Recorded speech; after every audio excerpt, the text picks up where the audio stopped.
How many people out there have been told by their doctor, your diet doesn't matter. It's not going to impact it at all. That's just the farthest thing from the truth.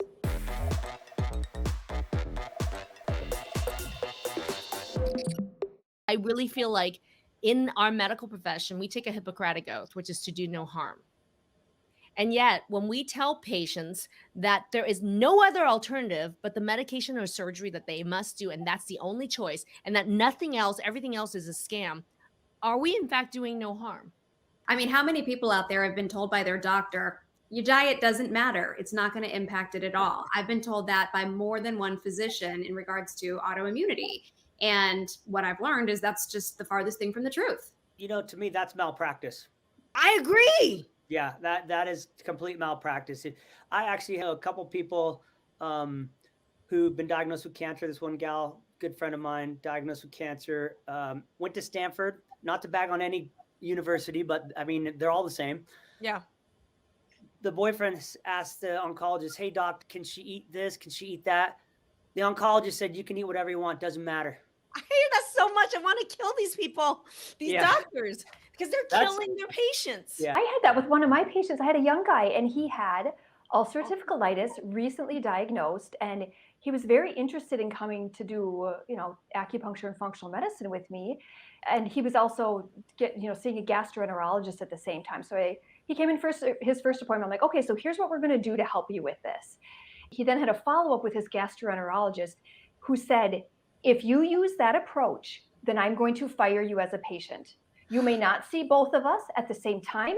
You would do it my way or you do it her way. He threatened to fire the patient. The patient was so scared that he was going to have ulcerative colitis for the rest of his life and that he was going to suffer forever that he never came back and saw me. Well, when did it become us versus them? Because what we do is we say, yes, you have all these standard of care options. I'm going to also discuss these drugs and talk about them with you. But why are they the first and only options for people? What we want to do is add all these other options and say, we're doing standard of care plus. It's not plus minus standard of care. Do you get what I'm saying? Well, and I think, and the functional medicine approach is there's so much diet and gut related to that, but people don't know where to start because they're reading it in magazines and they're Googling it and they're getting all this information and they don't know how to personalize it. So they're trying keto and then they're trying intermittent fasting and then they're going gluten-free and then they're going dairy-free and like nothing is really helping enough. So they think that none of it is going to work. And if healthcare practitioners aren't trained in how to personalize medicine, then there really isn't a whole lot that they can do.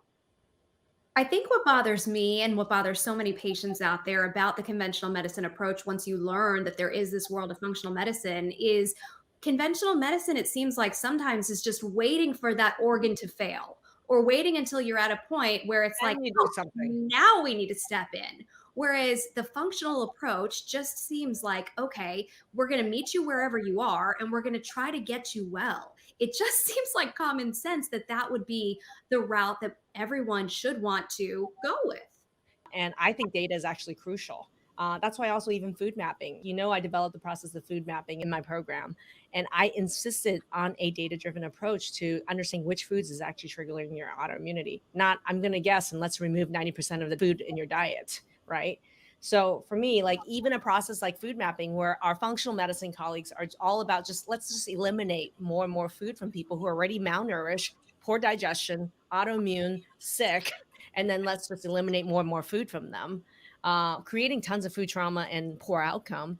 I differ on that in that I insist on even more data, no elimination diets, data-driven food mapping instead in our program. If you think that you have something that could benefit from a functional medicine approach, type it in chat right now. I would love to hear what that is. You could get some feedback. We have thousands of resources, interviews, trainings, case studies to be able to share with you. I want this information accessible for everybody, but we're not going to be able to get it to you if you don't raise your hand. So go ahead in the comment section, raise your hand, tell us more about you, and we'd love to get to know you more.